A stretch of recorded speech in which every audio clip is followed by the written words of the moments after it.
small group photo taken at a college party became the beginning of a chain of tragedies that affected everyone who appeared in it. When the image was developed, it revealed something deeply unsettling, a moment no one remembered. The people in the photo looked wrong. Some had their eyes half closed, others wore expressions twisted by some hidden tension. The picture quickly spread among friends, turning into a kind of meme, shared with jokes and sarcastic comments. A week later, the first person from the photo took his own life. He left behind a note, saying he could no longer stand seeing his reflection in the mirror. Always distorted, always matching the face he had in that picture. He wrote about a constant growing sense of fear. Soon after, another incident followed. A girl who had also been in the photo was involved in a severe car accident and lost both of her arms. According to her, just moments before the crash, she glanced into her rearview mirror and saw her reflection staring back at her. Her face warped in the same unnatural way as in the photograph. The panic that followed was overwhelming. The pattern continued.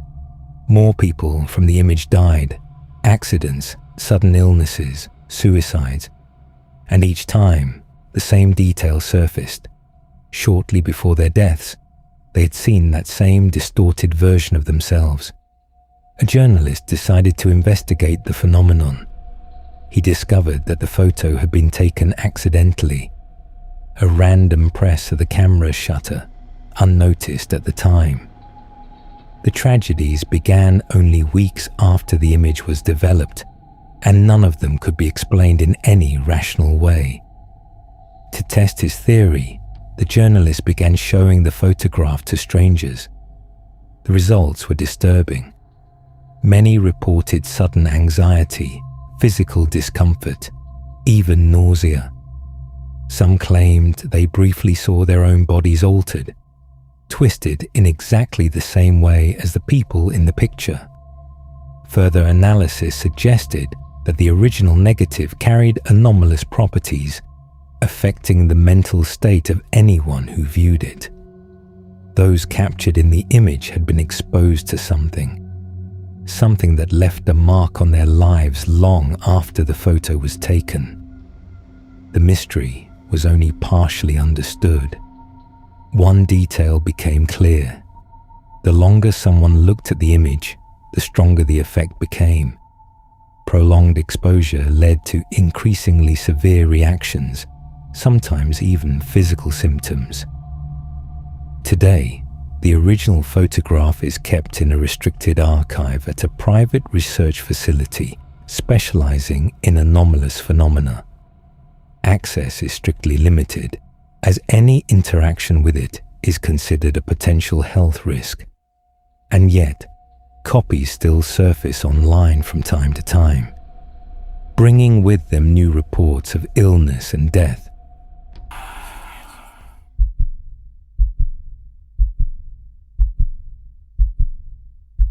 Not long ago, a group of us went out for a barbecue. Some of the people there I didn't even know. We were sitting around, talking, when one guy suddenly turned to his girlfriend and said, "Tell them the story. Go on, tell it." She clearly didn't want to. You could see it in her face. But of course, once people hear there's a story, curiosity takes over. Eventually we convinced her, and what she told us honestly gave everyone chills. This happened last August. She had a job interview scheduled for 3 in the afternoon. She left her apartment early and decided to walk there.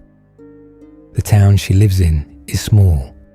Her apartment is downtown, and the office was only a few streets away. The weather was beautiful. Warm air, green trees everywhere, sunlight pouring through the leaves.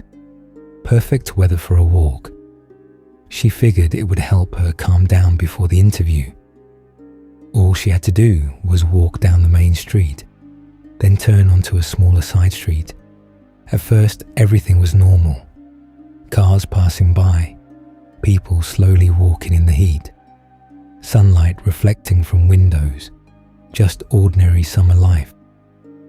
She crossed the road, turned onto that side street. Now technically it was still close to downtown, but hardly anyone walked there. You know how it is in small towns.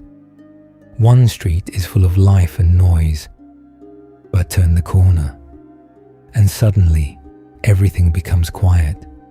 At first, she didn't even realize something had changed. She was lost in her thoughts. Then suddenly she snapped out of it and noticed a strange sensation. The air around her felt thick, heavy, like walking through syrup.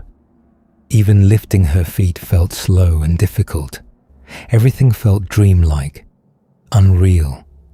The colors around her faded, like an old photograph left too long in the sun.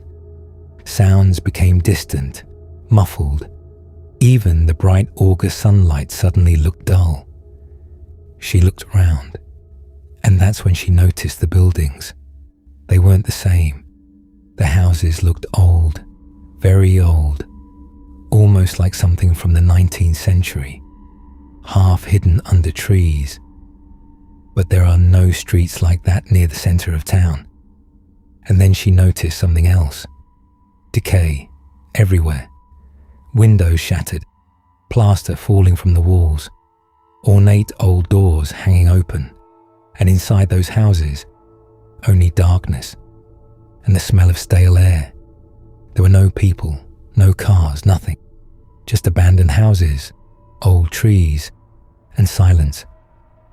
She told us it felt like she was the only living person left in that place. Later, I asked her, "Were you scared?" She said something strange. Even her emotions felt faded, like the fear itself had become distant. Then she noticed someone, an old woman sitting on a bench near one of the houses. Just a normal-looking elderly woman. Headscarf, long skirt, simple sweater. So she walked up to her and asked, "Excuse me, where am I?" The old woman suddenly became very lively. She jumped up from the bench and said, "Come inside, dear. I'll explain everything." The door behind her stood wide open. Inside there was only darkness and a strange smell. Damp, stale, something rotten. Irina said she couldn't stay. She had a job interview. But suddenly the old woman grabbed her hand, hard, and started pulling her toward the doorway. "Come with me, sweetheart. Come in. I'll make you some tea. I'll tell you everything." Her grip was incredibly strong. At first, Irina almost followed. She thought maybe it didn't matter anymore if she was late. The old woman had already stepped inside the house. Irina only needed to take one more step. And then she smelled it again. That horrible smell. Rotten. Sour. And suddenly, a wave of terror hit her. Sharp and sudden. Like when you smash your toe into the corner of a bed. In that instant, she realized something. Something here was very, very wrong. She pulled her hand free, turned around, and ran. Or at least tried to. In that thick, heavy air, her legs barely moved.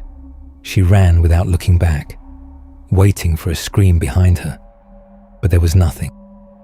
Only the loud slam of the house door. She doesn't remember how long she ran, only that she was crying while running.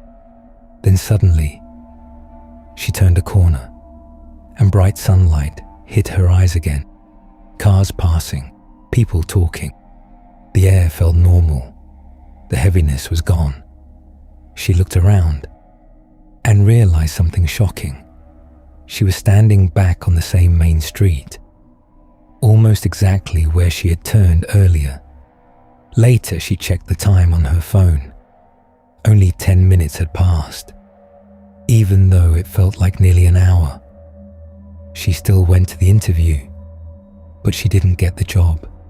And honestly, she said she was relieved because now she wouldn't have to walk down that street again. And who knows what might happen if one day she turned the wrong corner again.